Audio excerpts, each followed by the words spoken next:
భారత్ పాక్ ఉద్రిక్తల నేపథ్యంలో ప్రధాని మోదీకి రష్యా అధ్యక్షుడు పుతిన్ కాల్ చేశారు. పహల్గామ్ ఉగ్రదాడి తీవ్రంగా ఖండించారు. అలాగే ఉగ్రవాదంపై భారత్ జరుపుతున్న పోరాటంలో తమ పూర్తి మద్దతు ఉంటుందని ప్రకటించారు.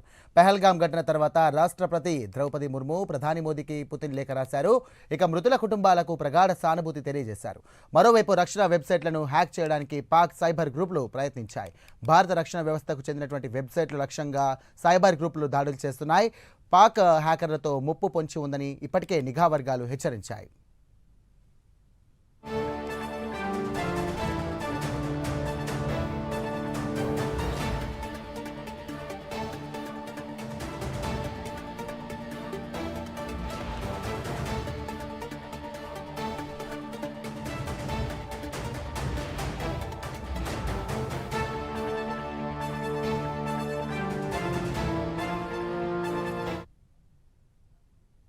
రైట్, ఇదే అంశానికి సంబంధించి మరిన్ని డీటెయిల్స్ మా నేషనల్ బ్యూరో చీఫ్ కళా అందిస్తారు. కళా, చెప్పండి, భారత్కు రష్యా మద్దతు తెలిపింది. అలాగే సైబర్కి సంబంధించినటువంటి వర్గాలు కూడా, పాకిస్తాన్ సంబంధించినటువంటి వర్గాలు కూడా భారత్ ఆన్లైన్ వెబ్సైట్స్ కూడా హ్యాక్ చేయడానికి ప్రయత్నిస్తున్నాయి. దీన్ని ఏ విధంగా చూడొచ్చు? ప్రస్తుత పరిస్థితి ఎలా ఉంది?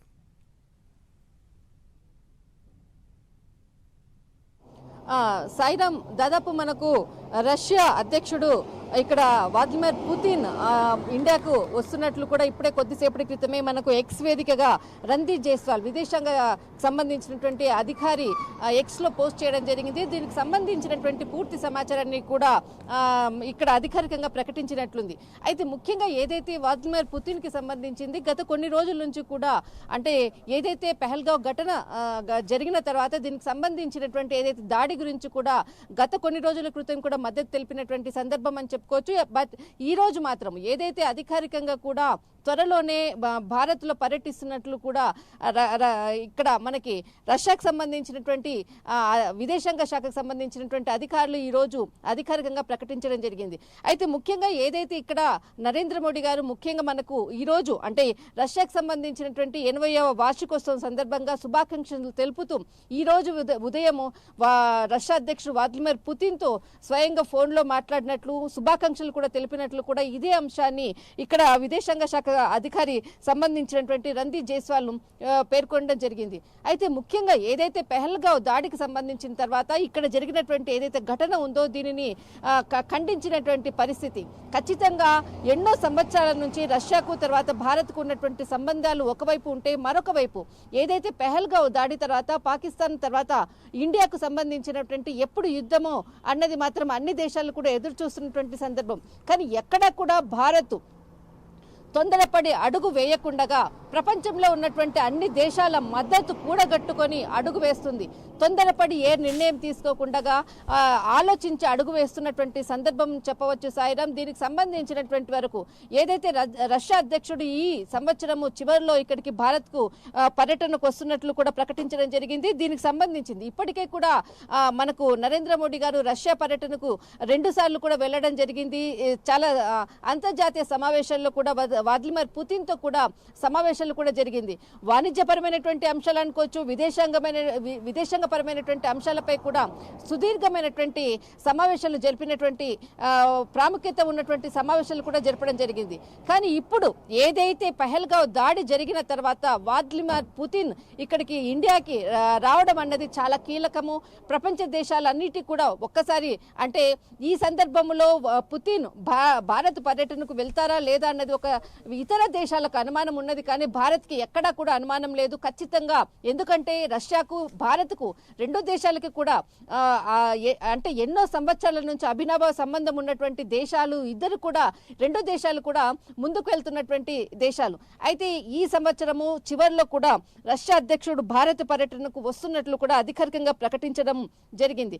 ఒకవైపు ఈ దాడిని మాత్రం తీవ్రంగా ఖండించడం జరిగింది. దీనిపై ఖచ్చితంగా శిక్షించాలి అన్నటువంటి విషయాన్ని కూడా పుతిన్ ఫోన్లో కూడా ప్రధాని నరేంద్ర మోడీ గారితో కూడా ఇదే అంశంపై కూడా ప్రధానంగా కూడా చర్చించినట్లు కూడా ఇక్కడ ఏదైతే అధికారికంగా ప్రకటించినటువంటి సందర్భంలో వెల్లడించినటువంటి అంశం సాయిరామ్. మరొక వైపు ఏదైతే పహల్గావ్ ఘటనకు మొత్తం అంతా కూడా ఎన్ఐఏ కూపి లాగుతున్నటువంటి సమయము. అయితే దీనికి సంబంధించినటువంటి పూర్తి నివేదికలు కూడా తీసుకుంటున్నారు. అంతేకాకుండా ఉగ్రవాదులు ఏదైతే ఇంతకు ముందు ఉగ్రవాదులుగా ఉన్నటువంటి వ్యక్తులను అదుపులోకి తీసుకొని వాళ్ళతో అంటే ఏ విధంగా ఈ విధంగా దాడి జరిగింది అన్నటువంటి పూర్తి సమాచారాన్ని కూడా తీసుకుంటున్నటువంటి పరిస్థితి మరొక వైపు. అయితే ఇక్కడ ఈ రోజు జరిగినటువంటి సైబర్ నేరగాళ్లకు సంబంధించినటువంటిది హ్యాకర్ చేస్తున్నటువంటిది కూడా మొత్తం అంతా కూడా సమాచారం రాబట్టారు. ముఖ్యంగా ఈ సైబర్ నేరగాళ్లకు సంబంధించింది ఆర్మీకి సంబంధించినటువంటి ఎవరైతే సీనియర్ పర్సన్స్ అంటే రిటైర్డ్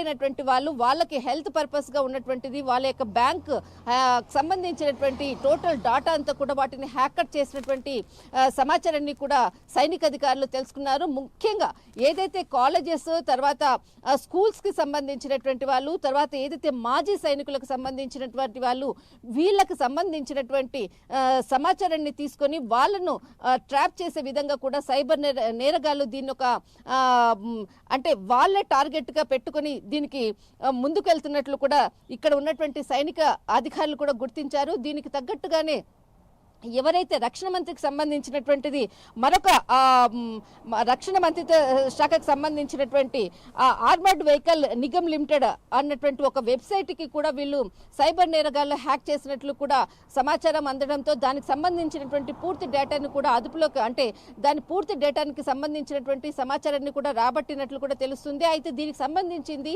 ఏదైతే వెబ్సైట్ని హ్యాక్ చేసినటువంటి దాంట్లో అక్కడ పాకిస్తాన్కి సంబంధించినటువంటి ఏదైతే ఒక ట్యాంక్ తర్వాత ఒక జెండా అంటే పాకిస్తాన్ జెండా ఉన్నటువంటి సింబల్ ని కూడా వాళ్ళు వెబ్సైట్ కి అటాచ్ చేసినట్లు కూడా సైనిక ఏదైతే అధికారులు దీన్ని గుర్తించారు. మొత్తం మీద ఏదైతే హ్యాకర్స్ చేస్తున్నటువంటిది సైబర్ దాడికి మాత్రం అడ్డుకట్ట వేస్తున్నారు.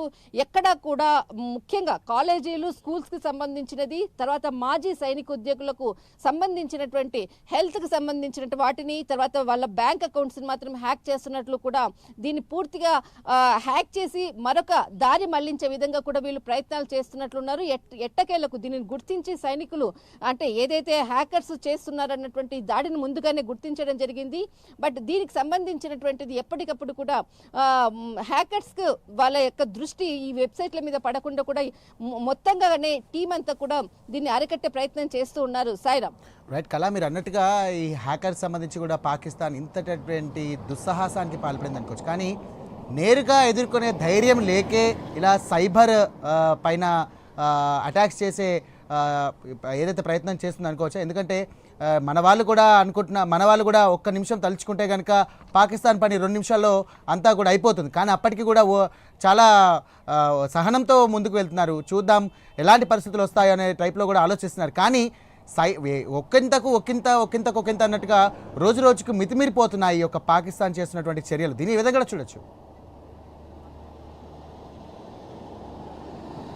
సాయిరామ్ ఖచ్చితంగా ఏదైతే పాకిస్తాన్ చేసేటటువంటి మనకు ఒక క్షిపణి ఏదో ఒక చిన్న నిన్న రిహార్సల్స్ క్షిపణి దాడికి సంబంధించిన రిహార్సల్ చేయగానే నిన్న భారత ప్రభుత్వం ఏదైతే వాటర్ని చీనాబ్ నదికి ఏదైతే వాటర్ వెళ్ళే పరిస్థితి ఉందో ఆ వాటర్ని కూడా స్టాప్ చేసినటువంటి పరిస్థితి ఒకవైపు.